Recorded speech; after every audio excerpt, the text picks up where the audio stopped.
dafa liggéeyul. mënuloo toog ci dëkk. fukki at ak ñett. saa yooyu campagne da ngay xaste.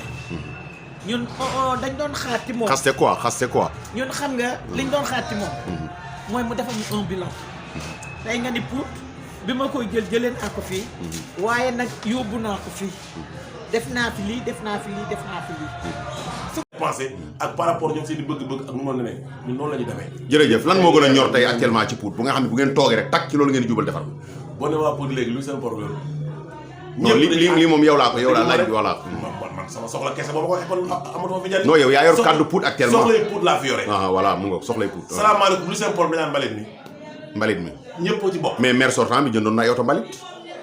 non loolu je crois que sax lu jar a réviser ndax mbalit oto yooyu. ba léegi kenn defu ci palaabu commune Pout.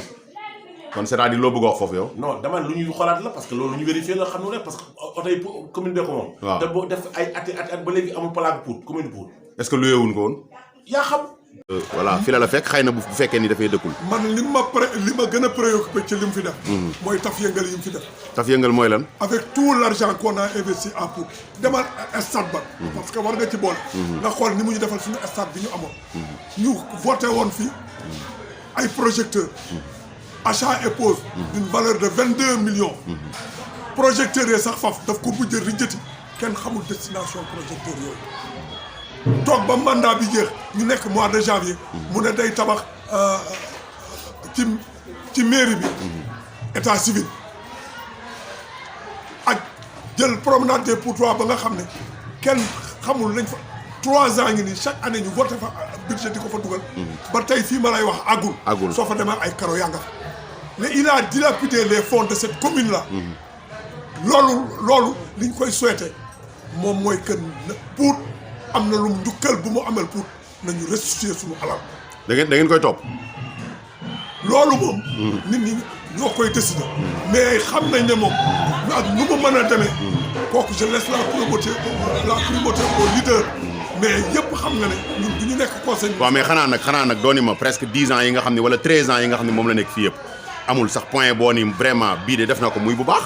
boo mën a wax parce que boo xoolee tey intervenant yi fi jaar yëpp gisuma ci kenn koo xam ne nii wax na lu baax lu mu fi def quoi xanaa jombul ni yow mi nga xam ne yaa ngi dëkk à côté de mairie di nga ni sax au moins bii de moom vraiment d'accord naa ni baax na. demal nga xool mairie ba. na mu mel actuellement boo fa demee ay feeraay ñoo fa nekk. waaw loolu de moom dëgg la. maam yi ak xar yi fa la ñuy lekkee. loolu de. xoolal mairie bi ni mu fissuré porte yi ni mu daanoo ak peinture bi. ni mu xàppati ko. mais seen oto mbalit yi aussi. mu ngi ñëw oto mbalit yi ñëw na. ba mu koy jënd. daf ko jëndoon ba ñu porté woon ko ci plainte tax oto mbalit yooyu. fonctionné la wul léegi parce que xam nga fu mu ko jëndee woon. jënd yu bees. dafa dem ci parc oto yi. ay occasion la jënd. ay occasion la jëndoon moo tax occasion yi gis nga Pout. sareetu mbaam yi ñooy ramasser mbalit mi. ku ci nekk yaay fay sa 1000 francs wala sa 1500 francs. pour ñu mën a tollu mbalit mi. li mu fi deful dafa bari. xam nga moom dañ koy conjuguer au passé parce que taluñu ko parce que li mu ñu yàqal ci ñaari mandat bi yi mu fi def ñun loolu la ñu ne taalaa rectifier ko pour ngeen rattraper ko quoi donc ñun naka ngeen def yéen ba battre record ba mën ko gagner nu ñuy def battre record xanaa déggoo population de Pout ba pare xam ni population de Pout mi ngi souffrir parce que nit ki di la teg loo xamante ne leer na ni ndax ñun xam nga lan la ñu doyee maire bu compétent boo xamante ne mën ngaa liggéey dëkk bi. ah mais pourtant il est compétent.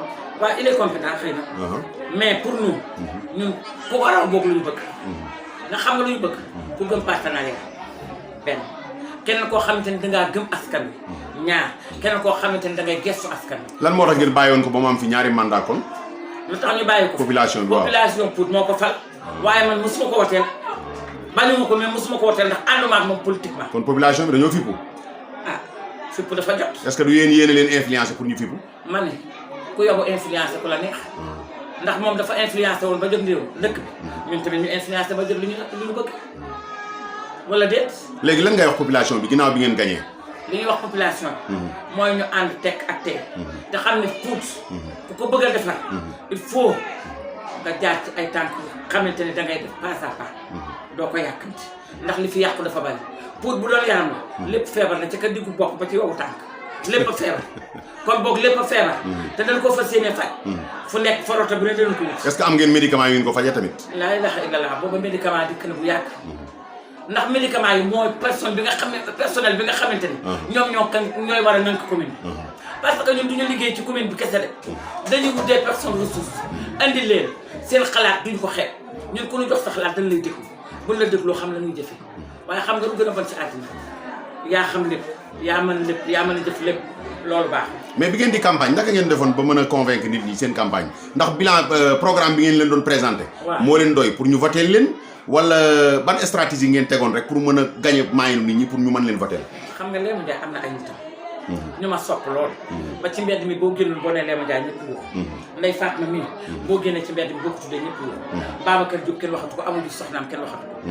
Cheikh Diagne Sow ku nekk atal ñun nag danoo boole entité yooyu yëpp ba nu ko boolee dikk nag ànd nekk benn kon yéen sopp leen tax ñu wote leen sopp leen du programme déglu ma tuuti Malick Ndiaye mi nu àndal tamit waa Kër Seydou bëgg ko lool te jur ko nag te fas yéene ko jàppale ba nu ànd liggéey dëkk bi ñun loolu moom soxal nga ne lan tam par question nga ma posé léegi non dama ne ndax sopp leen moo tax nit ñi voté leen wala programme moo tax nit ñi voté leen programme moo tax ñu voté ok waaw parce que nag sopp nit rek waxuma yàlla buñ ko def ndax yéen a ngi koy bàyyi xel la waaw dama ni bàyyi nañu ko xel waaye xam nga lan moo tax mu def ko parce que dëkku Pout dëkkul Pout ah non léegi Sénégal moom amul loolu maire moom maire moom foo bu dee am nga nationalité sénégalaise moom fu la neex mën nga fa poser candidat am nañu nationalité sénégalaise mais je pense que un maire dama ni Alioune Badara Diagne jaar na fi li mu ñemee sañ ko Alioune Badara Diagne def ko li ma ñemee sañ ko Salif Kay def ko li ma ñemee sañ ko kii sañ ko Amadou Sow def ko waaw kon